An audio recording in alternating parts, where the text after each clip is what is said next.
Oke, selamat siang semuanya. Sebelum kita mulai, kita mulai dengan berdoa dulu ya. Kita berdoa. Bapa, sungguh sekali lagi terima kasih atas kemuliaan dan kasih-Mu. Karena Engkaulah satu-satunya harapan kami, satu-satunya gunung batu kami. Bila tidak ada Engkau, maka tidak ada harapan. Tapi dalam-Mu ada sukacita dan penuh harapan. Dan itu juga yang ingin kami rasakan hari ini. Dengan segala nyanyian, dengan segala khotbah yang harus kami dengar. Tolonglah, biarlah hati kami disiapkan, terutama yang mau bicara ini, supaya bisa sesuai dengan kehendak Roh Kudus, dan membicarakan, memberitakan Tuhan Yesus Kristus. Hanya Tuhan Yesus Kristus. Dalam nama Tuhan Yesus Kristus, kami berdoa dan mengucap syukur. Amin. Oke, kita mulai. Hari ini tuh gampang banget bahasannya. Bagaimana Allah menciptakan manusia. Saya bacain ya.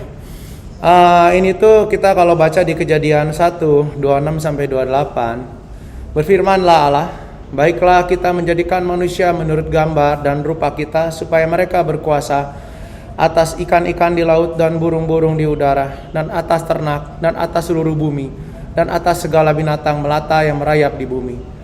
Maka Allah menciptakan manusia itu menurut gambarannya. Menurut gambar Allah diciptakannya dia, laki-laki dan perempuan, diciptakannya mereka. Allah memberkati mereka, lalu Allah berfirman kepada mereka, beranak cuculah dan bertambah banyak, penuhilah bumi dan taklukkanlah itu, berkuasalah atas ikan-ikan di laut dan burung-burung di udara, dan atas segala binatang yang merayap di bumi. Ketika itulah Tuhan Allah membentuk manusia. Kejadian 2 ayat 7. Ketika itulah Tuhan Allah membentuk manusia itu dari debu tanah dan menghembuskan nafas hidup dalam hidupnya. Demikianlah manusia itu menjadi makhluk yang hidup.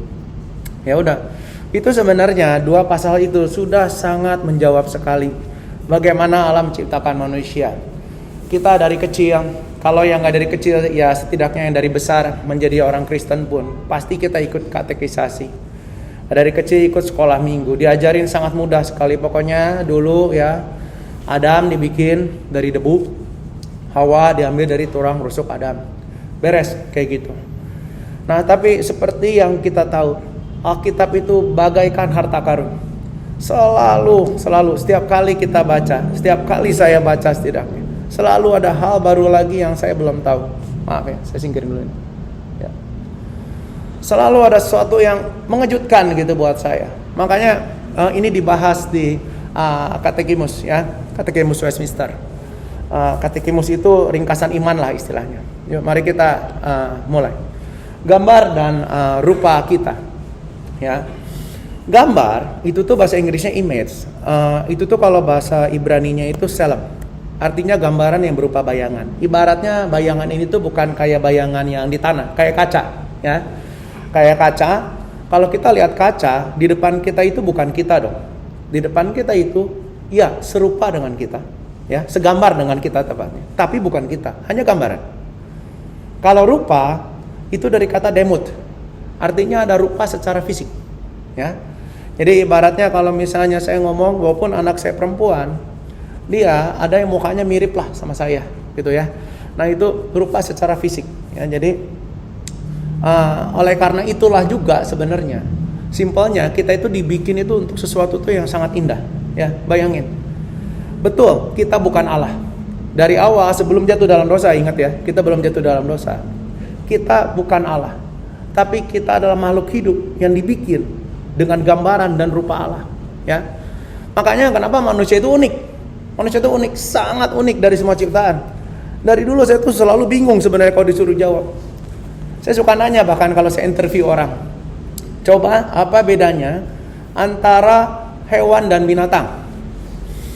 Wah, kalau manusia mengenal moral, kata saya binatang juga sayang ya ke anaknya ya. Dijagain tuh, kucing aja jagain anak. Kalau manusia bisa berpikir menggunakan alat, monyet juga bisa loh kata saya gunain alat. Bahkan ada berang-berang tuh lucu banget ya kalau lihat di YouTube, mereka mecahin kerang itu pakai batu gitu. Ambil dulu batu pecahin, lucu banget. Jadi bedanya apa kita sama hewan sebenarnya? Insting ada, jelas insting hewan ada. Perasaan ada, hewan perasaan. Anjing bisa sedih, bisa senang, bisa mengamuk. Lah bedanya apa? Ternyata yang bisa jawab cuma Alkitab. Yang bikin manusia unik. Pertama-tama kita itu udah jelas kita tuh ciptaan yang terakhir. Ciptakan yang diciptakan terakhir. Di hari ke-6 sebelum Allah beristirahat di hari Sabat, kita ciptaan terakhir. Ciptaan terakhir bisa jadi paling penting, bisa jadi paling gak penting. Jawabannya yang di berikut. Karena kita ini satu-satunya yang diciptakan dengan rupa gambar dan rupa Allah, otomatis gak mungkin kita ini diciptakan untuk hal tidak penting. Kita satu-satunya. Yang kedua, hanya manusia yang diberi kuasa untuk menguasai seluruh bumi. Gak pernah tuh dikasih ke macan, singa, gak pernah juga dikasih ke virus, ya. Kayak kemarin virus seolah-olah menguasai seluruh bumi, jelas enggak? Ya, masih manusia. Terus ini juga satu-satunya ciptaan yang didiskusikan dulu. Makanya kenapa saya kasih penekanan kata kita. Jelas Allah Tritunggal dari pertama di situ udah membicarakan, ya, dengan 3 pribadi satu Allah. Membicarakan gimana nih kita mau bentuknya, gimana gambarnya, gimana rupanya, ya. Terus satu-satunya ciptaan juga yang ditegaskan pria dan wanita. Jangan lupa teman-teman, ada beberapa makhluk hidup yang gak ada jenis kelaminnya. Mereka itu hermafrodit. Mereka bisa berkembang biak dengan dirinya sendiri. Mereka gak butuh pasangan di luar. Bahkan ada beberapa ikan magic banget tuh ya, kalau kalian nanti nonton, itu bisa merubah yang namanya jenis kelamin. Bisa dari pria jadi wanita tergantung kebutuhannya. Jadi hanya manusia, makhluk lain enggak. Yang ditegasin kita ini pria dan wanita, hanya 2 ya. Terus sebenarnya juga kalau dipikir-pikir ulang, kita ini satu-satunya ciptaan yang jelas-jelas dibikin dari debu. Kan Tuhan waktu nyiptain jadilah burung di udara, nggak dijelasin tuh dari mana, nggak disebut dari udara, enggak. Ikan di laut nggak disebut dari air, nggak dijelasin. Kalau kita tegas banget, diciptakan dari debu, ya. Ini sebenarnya saya yakin dibuat untuk mengingatkan manusia itu. Betul kamu dibuat dengan gambar dan rupa Allah, tapi jangan lupa kamu tuh dari debu. Ingat, dari semua barang yang ada di muka bumi ini, salah satu barang yang paling tidak ada gunanya itu debu. Pasir ada gunanya. Maaf ya, tai aja ada gunanya buat dijadiin pupuk, ya. Air kencing aja ada yang bisa pakai loh, ya, buat bikin amonia dan lain-lain. Kalau debu itu nggak ada guna teman-teman. Sebenarnya di Alkitab ditulis jelas sih, debu tanah. Karena waktu itu kan kalau zaman sekarang kayak di gedung ini, jangan lupa ya teman-teman, debu utama itu sebenarnya dari kulit kita. Ya, sama dari potongan-potongan serangga dan dari bulu-bulu binatang ataupun bulu-bulu kita. Tapi dulu dibikinnya dari debu tanah. Satu zat yang sangat tidak ada harganya dan sangat tidak ada gunanya. Sampai sekarang belum ketemu gunanya debu buat apa. Coba kumpulin debu jadiin apa? Nggak ada gunanya kan, ya. Jadi kita ini jelas-jelas zat yang sangat tidak berguna dibuat mulia, ya. Oke, kita lanjut. Sapi jatuh dalam dosa. Ya, tadi kan yang jadi pertanyaan adalah, ada beberapa orang nanya, pertanyaannya bagus. Ya, kita diciptakan dengan gambar dan rupa Allah, tapi sesudah Anda jatuh dalam dosa, masih segambar dan serupa Allah enggak? Atau kita jadi rusak nih gitu? Jawabannya ada sebenarnya.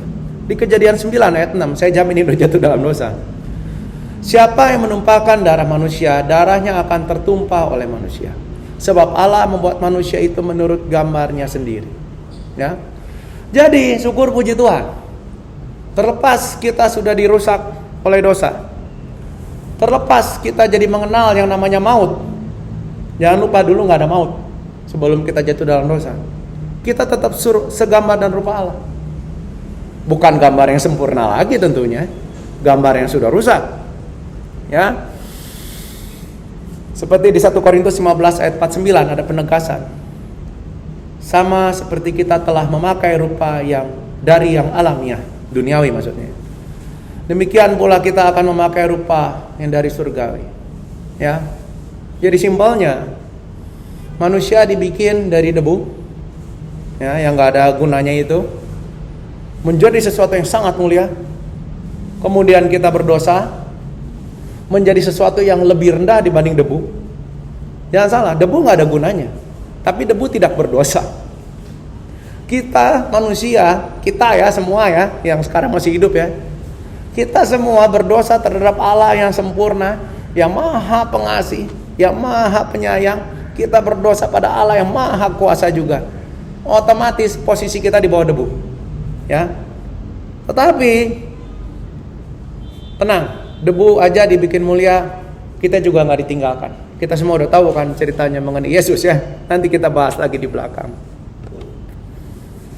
Nah, mengenai Yesus, tadi udah jelaskan. Kita itu gambaran yang tadinya itu dipandang baik. Baca di Alkitab. Setiap kali Allah menciptakan segala sesuatu di Kejadian, selalu ditegaskan di akhirnya dengan kata Allah memandang baik hal tersebut. Bukan hanya manusia tentunya, ketika dia ciptain burung, dia ciptain lautan, dia ciptain bintang, dia selalu akhiri dengan kata, ya ini berkenan, baik dipandang di mata Allah. Jadi waktu itu kita tuh baik di mata Allah. Sekali-kalinya Allah memandang tidak baik ciptaan pada waktu penciptaan adalah ketika Adam diciptakan sendiri. Ya, kemudian Allah pandang tidak baik kalau dia sendiri. Harus diciptakan pasangan yang sepadan. Itu sekali-kalinya Allah pandang tidak baik waktu penciptaan.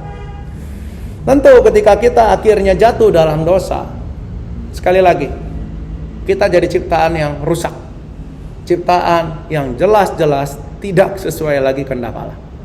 Ya, jadi oleh karena itu saya mau nekanin di sini. Satu-satunya cara kita bisa menjadi gambaran yang sempurna tentu melalui Tuhan Yesus Kristus. Kenapa? Ada jawabannya di Kolose 5 ayat 15. Ia adalah gambar Allah yang tidak kelihatan, yang sulung, lebih utama daripada yang diciptakan.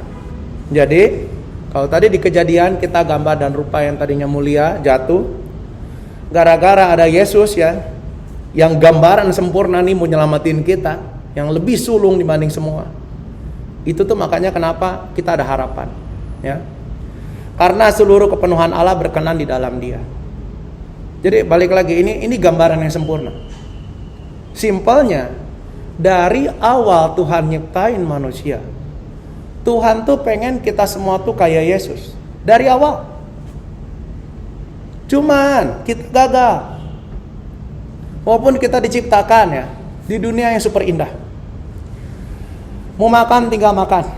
Betul ada kerjanya, nanti saya bahas mengenai kerja. Tapi dunia yang sempurna, Taman Eden, tetap kita jatuh.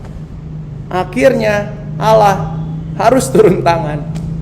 Ini gambaran yang sempurna, ya bukan Budi maksudnya ya, Tuhan Yesus Kristus. Kita baca juga Kolose 3:9-10. Jangan lagi kamu saling mendustai, karena kamu telah menanggalkan manusia lama serta kelakuannya, dan telah mengenakan manusia baru yang terus-menerus diperbaharui untuk memperoleh pengetahuan yang benar menurut gambar Khaliknya.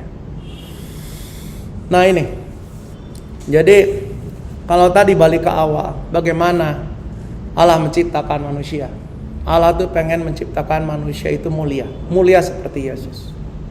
Tapi kita toh sudah jatuh.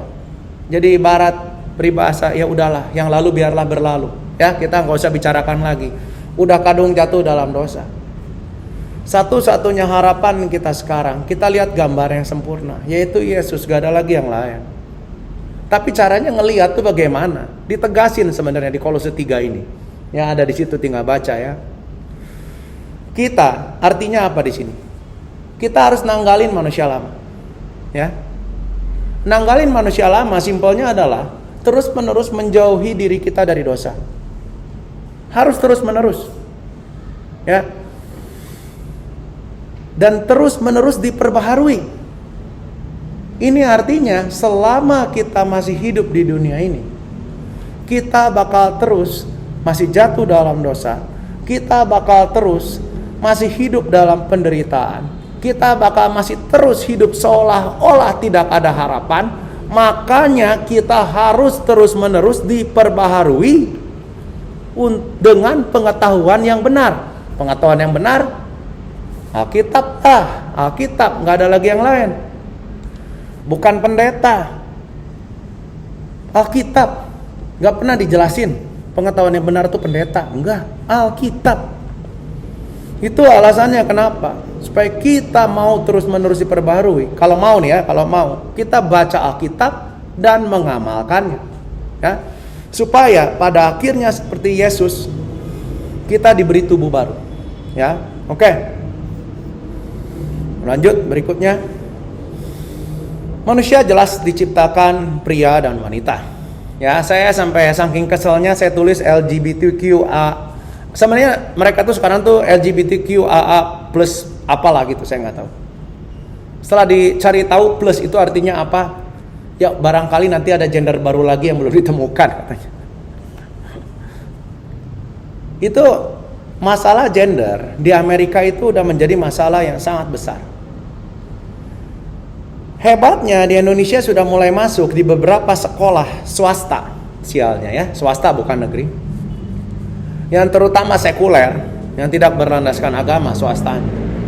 Mayoritas bukan hanya mengakui, bahkan sudah menyediakan sarana buat mereka. Mungkin udah baca kan, sedialah WC gitu ya, buat yang gendernya di tengah-tengah ya, satu gambarnya cowok, satu gambarnya cewek, satu gambarnya cewek gitu ya, cewek dan cowok gitu.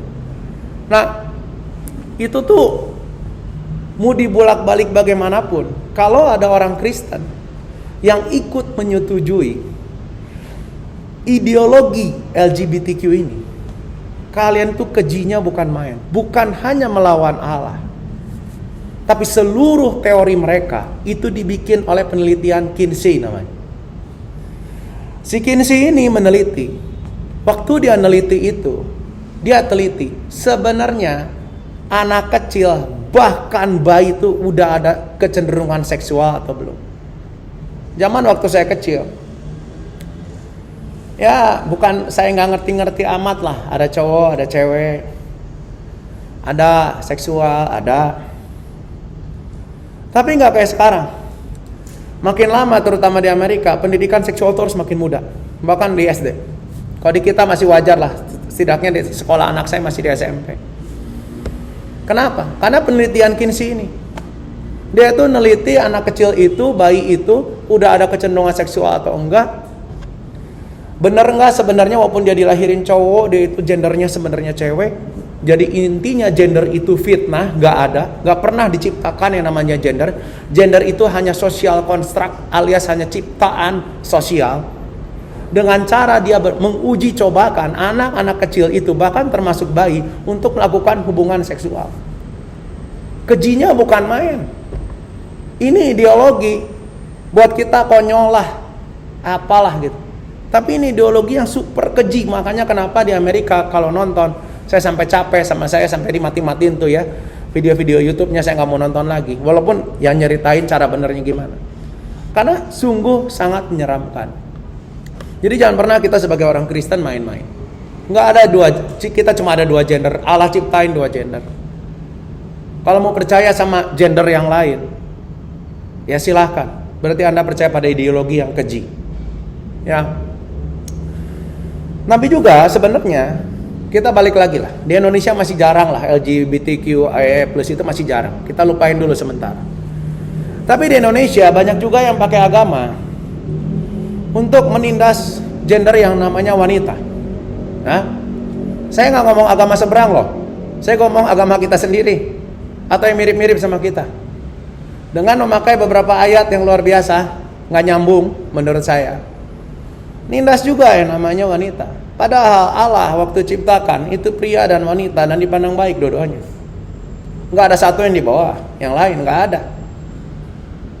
Di sini bukan berarti nggak ada pemimpin keluarga, bukan juga nggak ada seorang istri dengan tugasnya sebagai istri, bukan itu maksud saya. Tapi kalau sampai menindas, berarti Anda juga melawan Allah. Walaupun mengakunya agamanya Kristen, gitu ya. Kita lihat Tuhan Allah berfirman di Kejadian 2:18, tidak baik kalau manusia itu seorang diri saja, aku akan menjadikan penolong baginya yang sepadan dengan dia. Sepadan, bukan penolong yang di bawah, bukan penolong yang murahan, bukan penolong seadanya, bukan penolong yang sepadan. Jujur. Karena saya berumah tangga, saya juga udah punya istri kan. Kadang istri saya maaf ya, kadang saya suka kesel sama dia. Beberapa hal dia lakuin itu kurang pinter lah istilahnya. Saya sendiri juga. Ya ini ambil contoh lah kemarin ya, maaf ya Floren ya, bukan maksudnya mau menghina kamu, bukan. Tapi ini contoh aja. Kemarin di rumah tuh saya sore-sore lagi ke nasabah, lagi kerja. Ditelepon, dia panik banget. Kenapa? Kekunci dari luar rumah. Gimana caranya kata saya kunci dari luar rumah? Kan kalau dari luar mobil bisa ya. Kalau itu juga zaman dulu lah, mobil zaman dulu, mobil zaman sekarang nggak bisa. Iya, slotnya katanya jatuh. Ya Tuhan itu ya. Saya lagi kerja di nasabah. Untung saya masih bisa fokus melayani nasabah, ya. Jadi saya nggak lama tapi saya izin pulang. Ada perluan kata saya, urgent di rumah. Saya buru-buru balik ke kantor, saya ambil bor, saya ambil tangga, karena saya nggak ngerti dia tuh kekuncinya di mana. Lumayan ya, panik sih enggak. Tapi sebel ya, iya sebel. Tapi ketika saya mikirin itu semua, akhirnya sih beres. Beresnya gimana? Lucu juga beresnya juga. Sebelum saya sampai ke rumah, waktu itu kan saya giliran jemput anak sebenarnya. Jadi saya milih ke rumah dulu. Sebelum sampai ke rumah dia nelpon lagi. Ternyata karena si pintu besinya itu ada ram nyamuknya, kan kayak pintu besi buat masuk ruangan lah gitu. Ruangan utama tentunya. Jadi nggak bisa masuk ke dalam. Itu dia potong si ram nyamuknya itu pakai gunting. Jadi kesimpulan, semua tangga yang udah saya bawa kayak orang gila sampai minjem mobil dari kantor yang panjang ya, bor itu sia-sia. Nggak apa-apa. Tapi di situ akhirnya saya merenung. Ya terlepas tindakan istri saya kurang pintar, dia adalah seorang pasangan yang berusaha juga toh cari solusi. Nggak diem doang, manut-manut, mangku jari, pengen diberesin sama suami. Enggak. Nah, kalau ditanya gitu, sepadan nggak sepadan? Dari dulu saya sering mikir gitu. Istri saya nggak pinter-pinter amat. Jujur bukan saya jenius ya, cuman ya saya lumayan lah gitu. Enggak, saya jauh dari jenius. Saya banyak orang kalah lah. Ibarat saya kalau nilai 1 sampai 10 paling mentok saya 6,5 7 lah gitu. Cuman nggak bodoh-bodoh amat lah istilahnya. Jadi ketika saya akhirnya menghadapi hal itu, akhirnya saya mikir, ini sepadan enggak sih? Sepadan, boleh jujur ngomong. Kenapa coba? Karena jujur dulu tuh saya orang yang sangat super panikan sekali. Semenjak saya punya istri dia, kalau dia sedang melakukan tindakan yang seperti tadi, kalau saya kebawa panik, dia tuh makin panik. Kalau saya malahan marah-marah, dia itu makin pusing, boro-boro ketemu solusi. Hari itu saya bersyukur banget, terlepas saya negur dia baik-baik lah, nggak lebih dari 3 menit kok negurnya juga lewat telepon pula. Saya akhirnya sadar bahwa saya memang butuh orang yang bisa membuat saya jadi tenang. Cuman ya seperti tadi lagu ya, jalan Tuhan itu luar biasa gitu ya, di luar benak kita gitu, di luar rancangan kita. Kan kalau di sesuai rancangan ya idealnya cowok yang suka panik ya dapat cewek yang tenang biar dia jadi kebawa tenang. Lah ini enggak. Saya jadi tenang, kalau enggak nanti istri saya makin panik ya. Jadi disitulah saya yakin dan saya bersyukur. Bahkan tadi pagi pun saya bangun, saya nggak ngomong sama dia sih. Pas bangun pun doa pertama saya adalah saya bersyukur saya punya istri kayak dia. Saya bukan hanya menyayangi dia, tapi juga banyak hal pembentukan diri saya ini yang dilakukan oleh Tuhan tentunya itu melalui dia. Tapi melalui jalan yang luar biasa kadang. Ya, bukan jalan yang sesuai benak kita gitu. Ya. Oke. Nah, ini yang mau saya bahas agak panjang. Berikutnya, diciptakan untuk bekerja. Kita ini manusia itu diciptain itu buat bekerja, teman-teman. Percaya nggak percaya? Di Kejadian Baru disebut berkuasa. Saya mau nanya, berkuasa itu disuruh ngapain? Katanya disuruh menamakan, kan? Disuruh mengelola bumi kan. Ini sebelum jatuh dalam dosa ya. Kita disuruh itu ngapain? Kerja kan. Adam itu kerja dong. Dia nggak diem aja duduk gitu kan. Ya sambil ya kalian semua lewat depan saya ya. Nanti saya namain satu-satu ya. Lah yang di air gimana? Yang di gunung gimana? ya kan? Pasti dia kerja loh. Dia disuruh kerja loh, ya. Karena ini tuh arti kuasa ini tuh sering salah diartikan, apalagi di Indonesia, ya. Dulu saya punya bos, kata dia nih, cita-cita saya itu gampang. Kalau enggak saya jadi penguasa, kalau enggak saya jadi pemilik, kata dia tuh. Lah, maksudnya gimana, bos? Maksudnya gini, kalau saya di satu tempat nggak bisa naik pangkat terus sampai berkuasa, lebih baik saya jadi pemilik bisnis deh, kata dia. Oh gitu, bos ya? Oke juga sih, nggak salah kalau secara duniawi, salahnya apa? Cuman kalau misalnya di Indonesia kan kita ini tuh jadi penguasa langsung mikirnya politikus, orang-orang kaya, ya, yang kasarnya tinggal nunjuk-nunjuk doang langsung kejadian. Nah itu di benak kita, salah itu. Kalau kita bayangin seorang raja yang baik, mau rakyatnya makmur, mau rakyatnya maju, pasti raja itu kerja kayak orang gila. Tentu bukan macul ya, tentu bukan bikin dam, tapi dia yang merancang, dia yang mengorganisir. Wah itu capek banget mikirnya. Jadi nggak mungkin kita ini diciptakan buat nyantai namain hewan, nggak pernah kejadian, ya. Makanya kenapa? Karena bayangan manusia itu memang ya yang tadi saya bilang, kalau kita ngomongin bos itu seolah-olah bos itu tinggal duduk nyantai dapat duit. Saya mau nekanin, semua nasabah saya yang entah kenapa saking suksesnya, akhirnya duduk nyantai nerima duit, semuanya jadi miskin. Nggak pernah ada yang masih kaya sampai sekarang, nggak ada. Kecuali beberapa orang yang ekstrim. Saya sebut ekstrim itu gini, dia udah jadi bos, dia udah jadi kaya, dia tutup semua usahanya, semua uang dia taruh deposito. Nah itu mungkin itu kalau gitu, ya. Dan kalau misalnya itu saya pernah nemu orang kayak gitu, dia nggak usah kerja apa-apa, dia nyantai aja tiap hari, ya, paling jalan-jalan, bawa anak istri. Nah, tapi kita nggak pernah diciptakan buat kayak gitu. Kita itu sebenarnya ditunjuk 2 kali loh. Waktu jatuh dalam dosa, coba apa? Ya kamu bekerja juga, cuman kali ini bekerjanya dengan susah payah, dengan penderitaan. Ilalang itu ibarat penderitaan yang selalu muncul, selalu ada, dibabat juga muncul lagi, dibakar juga ada lagi. Lihat aja sok, kalau nggak percaya ke jalan tol, itu banyak ilalang kiri kanan. Kadang mereka potong, kadang mereka bakar, kadang mereka semen. Kalau yang curam, tetap ada aja nanti dari retak-retak muncul ilalang lagi. Jadi manusia, terutama pria, itu diciptakan buat bekerja dengan susah payah, dengan menjebalkan, dengan tidak menyenangkan. Gak pernah kita ini sebagai pria diciptakan buat santai-santai dapat duit, nggak pernah. Saya bikin satu slide nih khusus gara-gara saya tuh bingung waktu ngedengar saya salah satu Q&A, ada question and answer, John MacArthur, salah satu pendeta tenar di Amerika ya, sekarang udah tua. Saya sampai lupa pertanyaannya apa, tapi saya ingat jawabannya apa.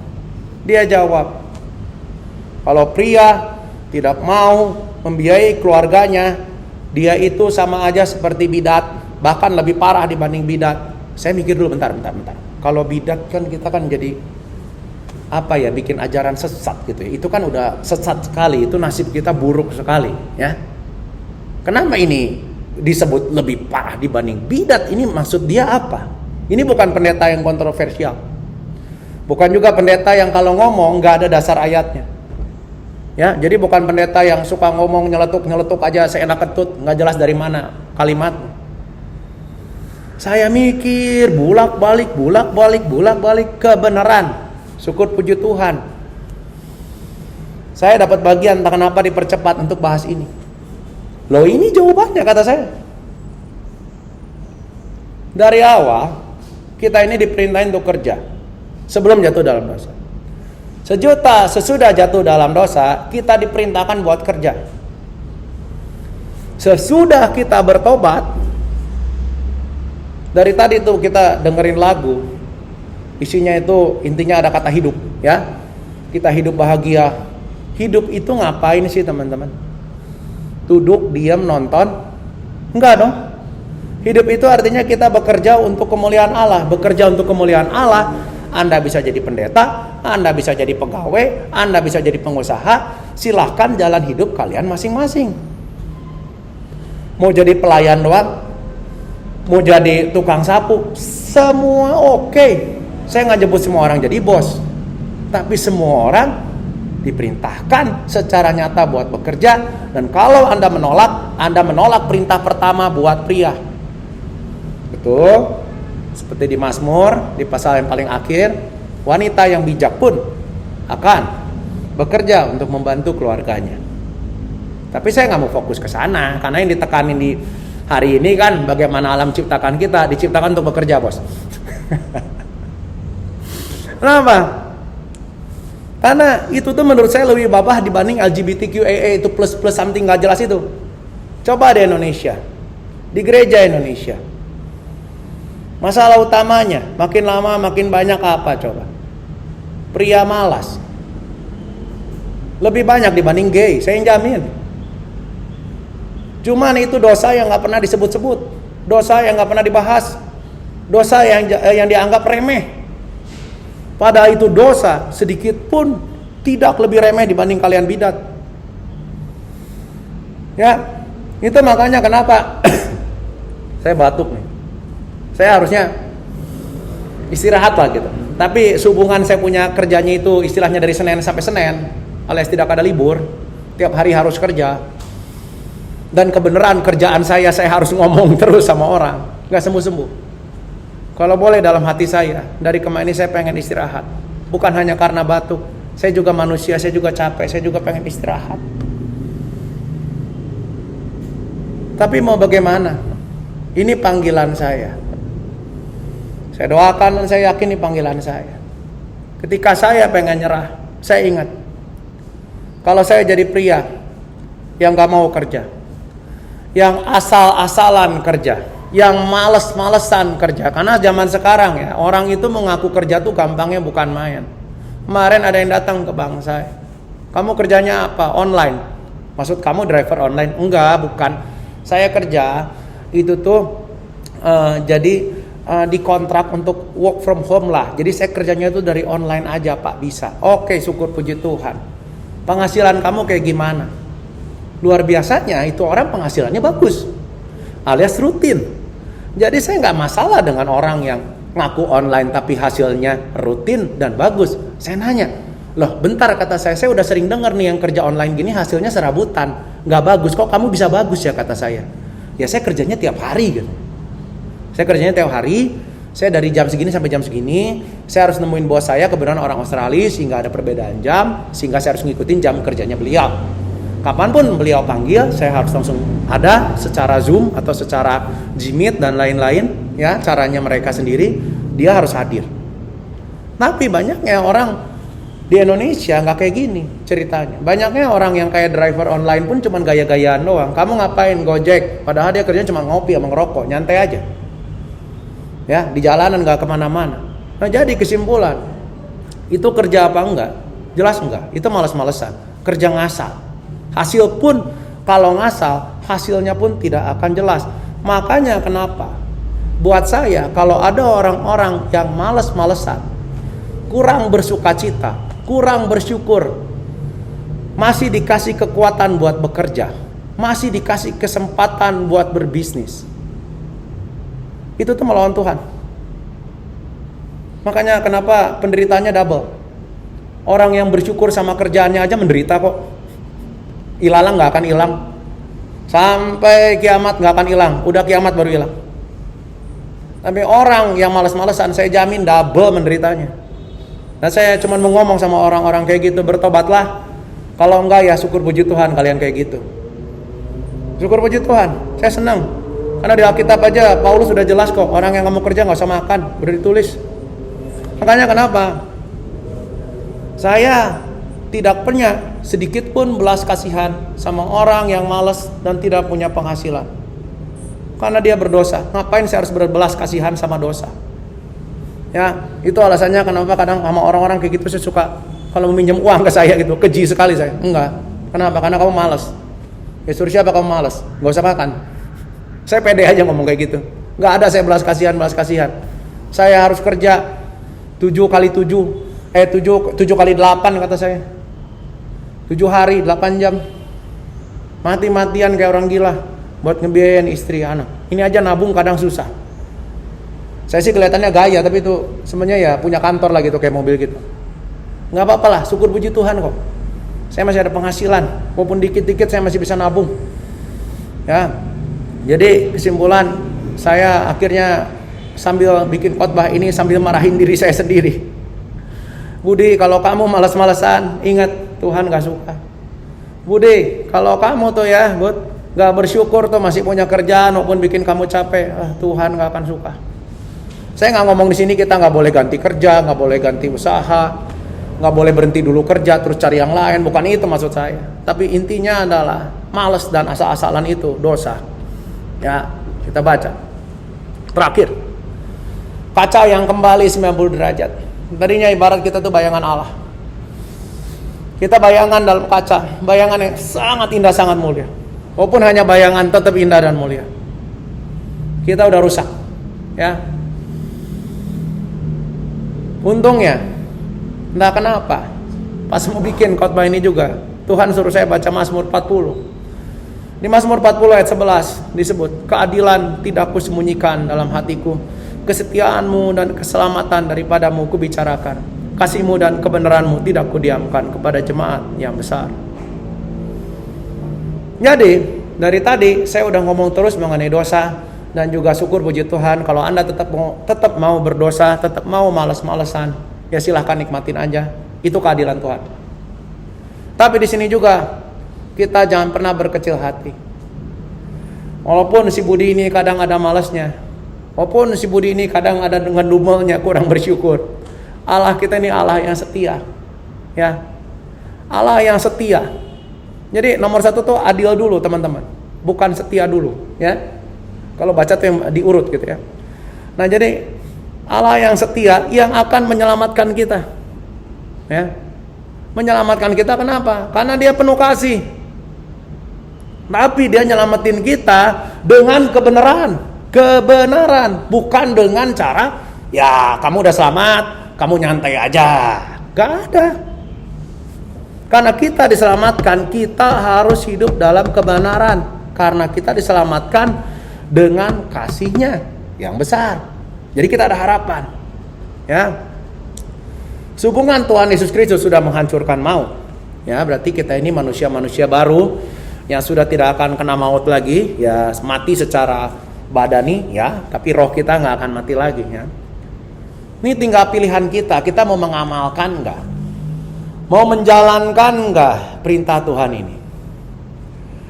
Ada istilah Arsis Pro, khotbah lumayan panjang. Tapi intinya adalah ada yang mendengar, ada yang melaksanakan. Kata dia yang benar yang mana? Kata dia yang benar ya dua-duanya lah. Singkat cerita aja, karena khotbah dia 45 menit, nggak mungkin saya ceritain. Singkat cerita yang benar tuh dua-duanya. Mendengar firman Tuhan, mencari tahu kebenarannya, itu tugas kita. Melaksanakan ya wajib juga dong. Ini tentu jangan kadang ada orang yang suka kalau nanya itu suka super kritis. Kalau orangnya udah koma gimana? Kalau orangnya dari percaya langsung mati gimana? Kita nggak bahas yang kayak gitu lah. Itu dalam kasih kuasa Tuhan, mereka diselamatkan Tuhan lah kalau mereka sudah percaya. Masa orang koma disuruh kerja gitu kan? Masa orang sudah mati disuruh bertobat lagi kan nggak mungkin, kan udah tobat sebelum. Ya. Jadi kalau kita mau jadi orang banyak alasan, banyak omong kosong. Saya lagi tenang kok, saya bukan nuduh orang lain kok, saya nuduh diri saya sendiri. Karena kadang saya pun banyak alasan untuk tidak bersyukur. Kadang saya pun ada omong kosong, pengen rasanya tuh malas bekerja. Saya pengen jadi pria yang Tuhan bilang. Di Efesus 5:22-33, Tuhan kan bilang, pria itu harus seperti Yesus ke jemaatnya. Artinya apa coba? Mengasihi, betul. Ada yang lebih penting dibanding itu apa? Dia mati buat jemaatnya. Kalau saya bekerja sebelum saya mati, saya nggak akan berhenti kerja deh buat anak istri saya. Karena saya mau ngikutin yang Yesus omongin. Ya saya disuruh seperti Tuhan Yesus ke jemaat, ya saya ikut. Yes bos, saya akan lakukan. Bos saya cuma satu, Tuhan aja. Nah tentu di situ pun dibahas wanita pun harus sama, seperti jemaat ke Yesus. Jemaat ke Yesus bukan cuma masalah nurut, gak berhenti di nurut, dicinta juga kok. Dicinta berarti ada dibantu juga. Bukan kita bantu Tuhan, maksudnya adalah kita melakukan perintah Tuhan. Ya, tentu di sini juga saya selalu cut dengan kasus-kasus konyol misalnya. Karena dulu di mana di anak buah saya dari agama seberang lah ya, saya nggak perlu sebut. Dia nanya, kalau seorang pria melakukan kayak gini ke istrinya, boleh apa enggak? Ya intinya istrinya tuh ini dilarang, itu dilarang, dikekang, diprotek, bari juga nggak ngebiayain. Kata saya nanyanya gini aja simpel. Kalau di kitab kamu itu boleh nggak tingkah laku kayak gitu? Nggak boleh. Lah kenapa lu jawab boleh? Karena di kitab saya juga ditulis seorang wanita itu harus nurut ke pria. Enggak, bukan itu maksud saya. Tapi prianya boleh nggak nyuruh kayak gitu ke istrinya di kitab kamu? Enggak. Ya ikutin kitab lu lah. Saya nggak langsung nyuruh dia bertobat tentunya. Maksudnya masuk Kristen, itu kepanjangan. Tapi saya mau ngasih contoh bahwa kalau orang mau konsekuen, kalau benar kita ini adalah orang Kristen, pengikut Kristus, berarti kita ikutin seluruh omongan Yesus Kristus. Berarti kita jalanin dong. Bukan cuman percaya dan berdoa. Karena betul, langkah pertama jadi orang Kristen adalah percaya. Tanpa percaya, tanpa iman, percuma, kita nggak akan selamat. Ya, kita itu selamat hanya karena percaya. Kita itu orang Kristen Protestan. Ya, hanya karena faith cukup, nggak usah kerja. Tapi udah percaya ngapain? Ya doalah, terima kasih. Udah doa ngapain? Ya kerja dong. Masa percaya doang sama berdoa doang? Sampai siang bolong, nggak akan dapat apa-apa. Nah, kesimpulan, kalau kita menolak seluruh penciptaan dan maksud penciptaan yang Allah bikin buat manusia, berarti kita menolak perintah Tuhan Yesus Kristus. Berarti betul omongan John MacArthur, berarti kita lebih parah dibanding bidat. Jadi oleh karena itu, saya mengundang semua, ya, kalau yang masih malas, kalau yang masih tidak mau kerja juga, padahal udah jelas-jelas itu panggilannya, segera Anda kerja rajin. Buat Anda orang-orang yang masih merasa bahwa saya belum ada panggilannya kok, bohong. Dari awal kita diciptakan buat kerja. Jatuh dalam dosa diciptakan masih buat kerja. Sudah bertobat disuruh tetap kerja. Jadi bohong kalau nggak ada panggilannya. Cari sekuat tenaga. Kerja buat Tuhan. Bidangnya apa terserah masing-masing bidangnya. Wanita, ya bantuinlah pria-pria kalian itu. Dan terima kasih juga buat istri saya yang udah mau diceritain ya hal kayak gitu. Tapi terima kasih juga udah bantuin saya. Ya, udah itu aja. Sekian hari ini. Mari kita tutup hari ini dengan doa. Bapa, sekali lagi terima kasih. Betapa indahnya firman-Mu. Mulai dari kejadian pun sudah banyak yang Kau ajarkan pada kami. Betapa Engkau Allah Tritunggal menciptakan manusia begitu indah, begitu baik, dan betapa bodohnya kami untuk jatuh dalam dosa. Tapi kami tahu bahwa kami bisa kembali berjuang, bisa kembali bekerja, bisa kembali mengasihi orang dengan tidak sia-sia. Karena Yesus sudah datang memberikan gambaran baru yang sempurna. Dan sungguh kami bersyukur akan kasih kuasa-Mu. Dalam nama Tuhan Yesus Kristus kami berdoa dan mengucap syukur. Amin.